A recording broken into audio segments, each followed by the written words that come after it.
Mengenai tarif MUK mungkin dari Pak Kamto dan Pak Nanang akan menjelaskan lebih detail lagi. Itu aja yang bisa saya sampaikan. Saya langsung aja ke Pak Kamto. Mungkin Pak Kamto ada yang mau ditambahkan, silakan Pak Kamto. Baik Pak, mungkin sedikit ada paparan pengantar aja Pak.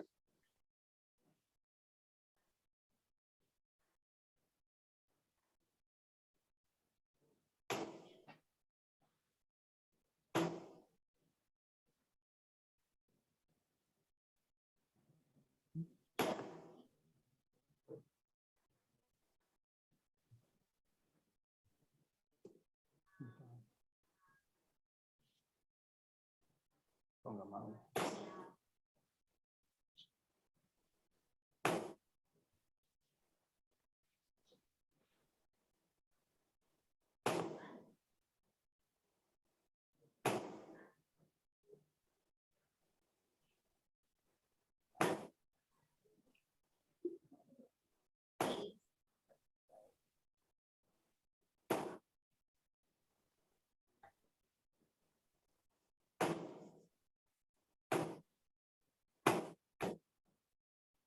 Baik Pak, mungkin saya hanya pengantar aja.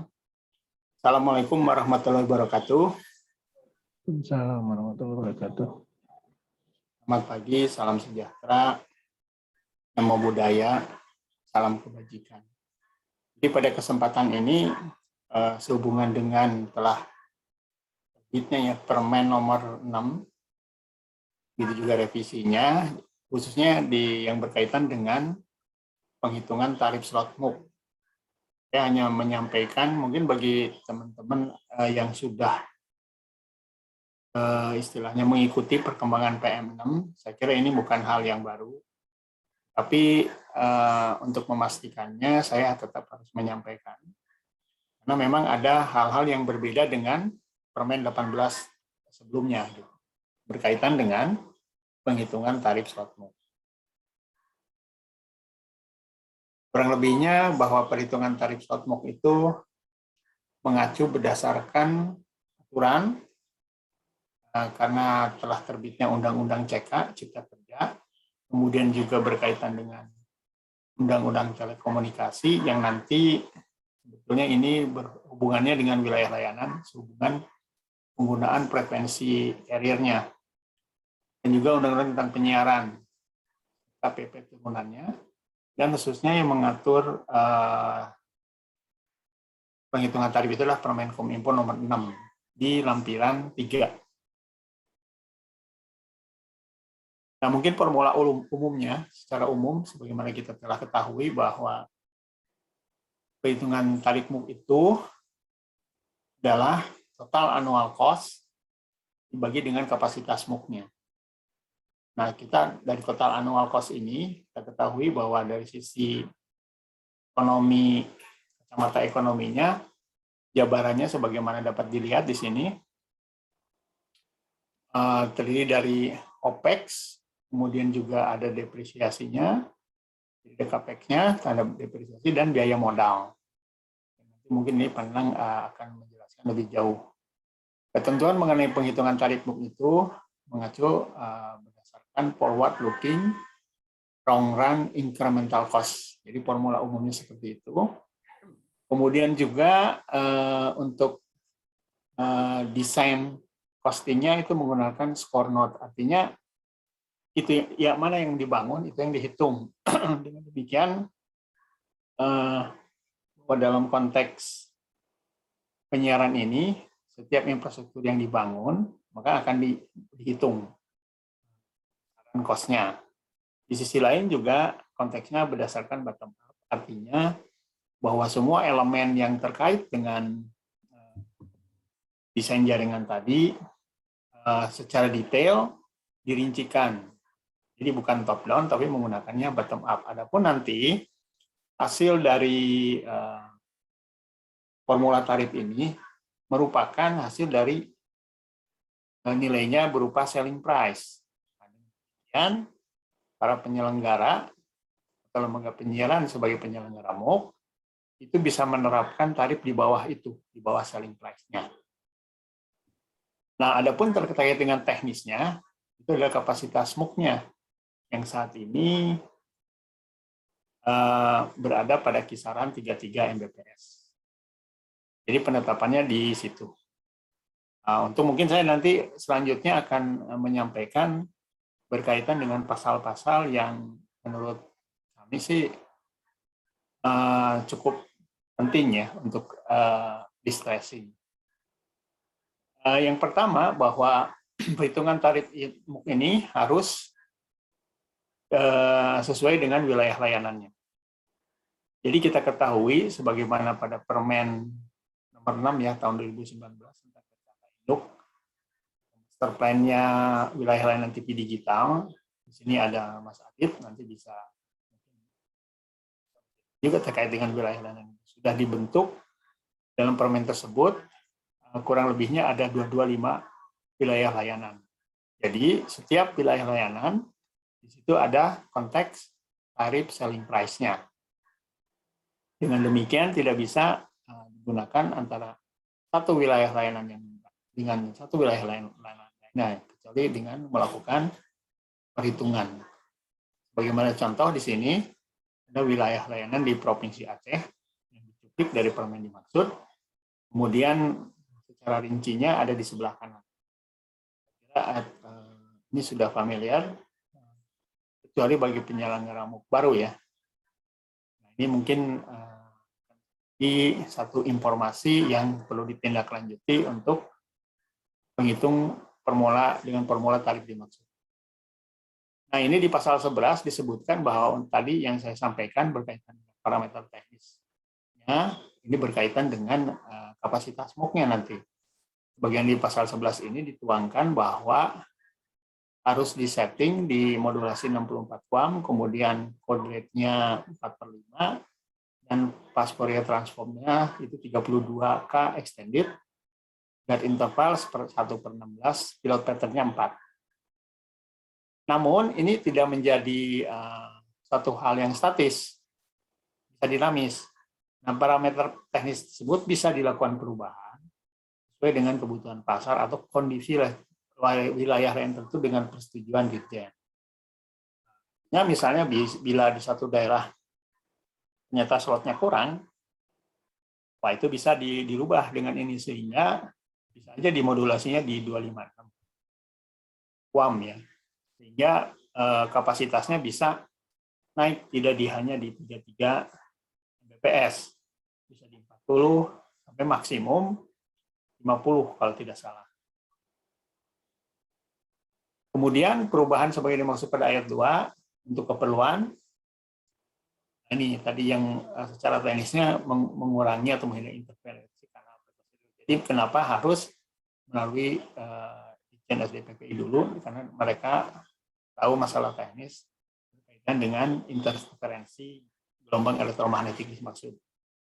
Kemudian perubahan sebagai dimaksud ayat 2 dapat dilakukan dengan ketentuan tetap memenuhi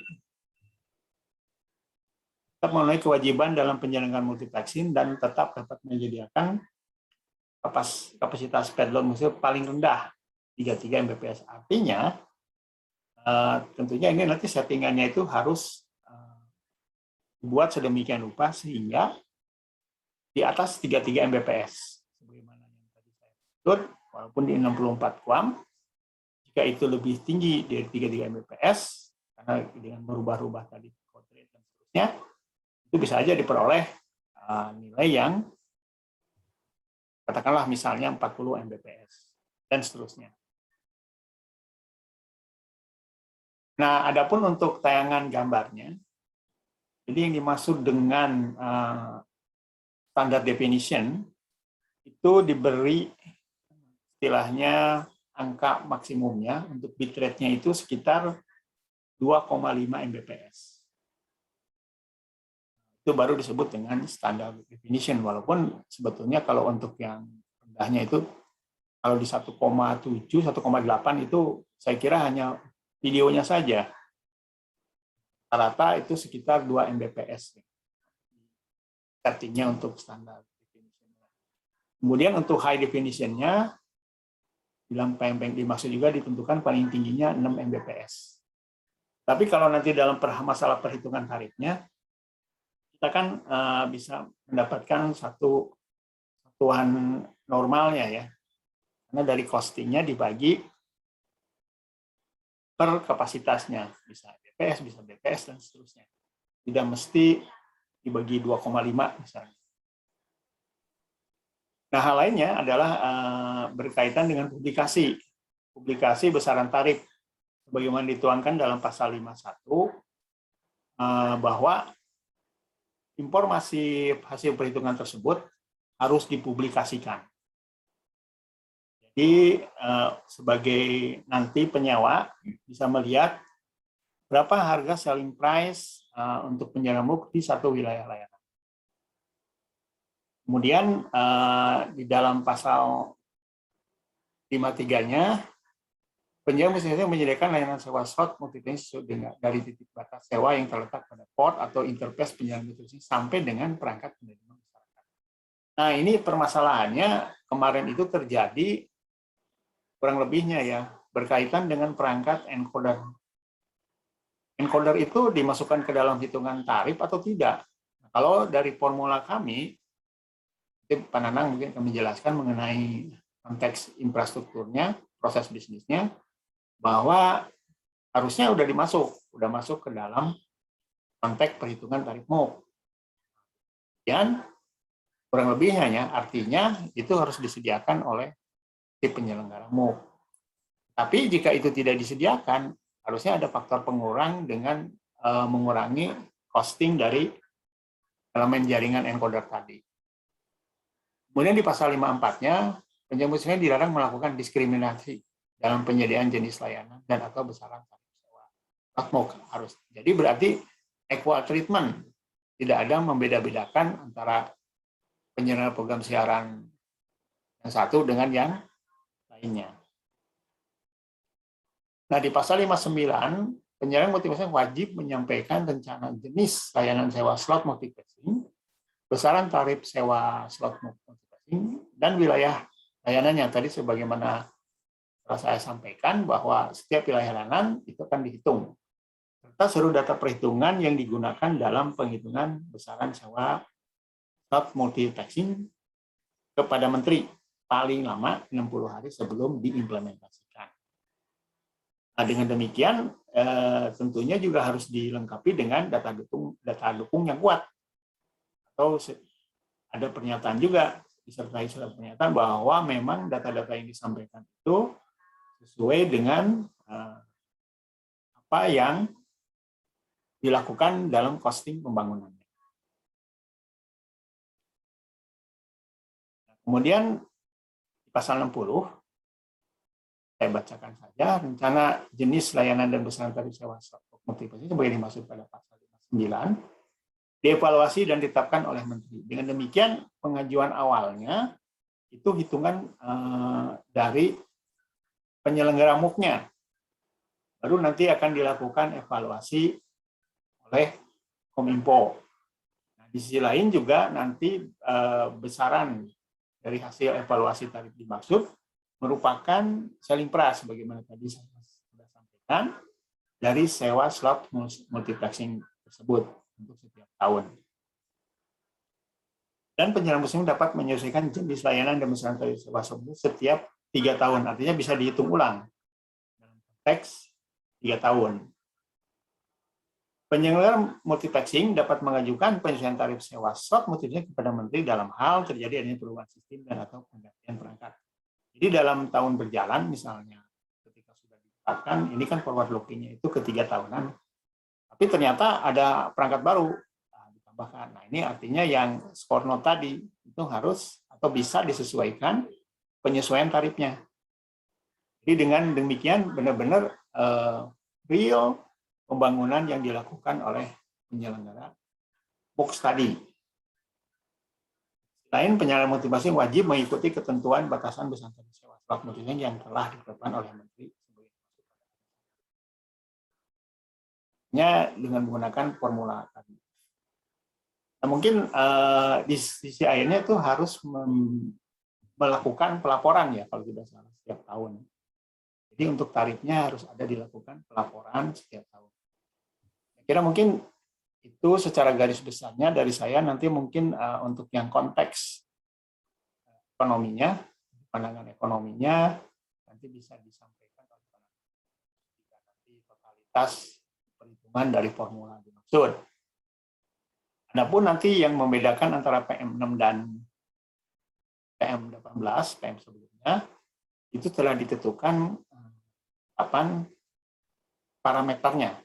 Parameter yang terkait dengan komponen-komponen dari bagian formula tarif dimaksud.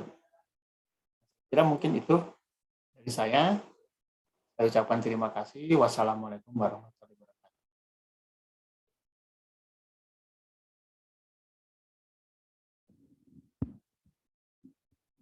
Itu saya kira itu Pak Geri, mungkin bisa dilanjut nanti ke Pak Nanang.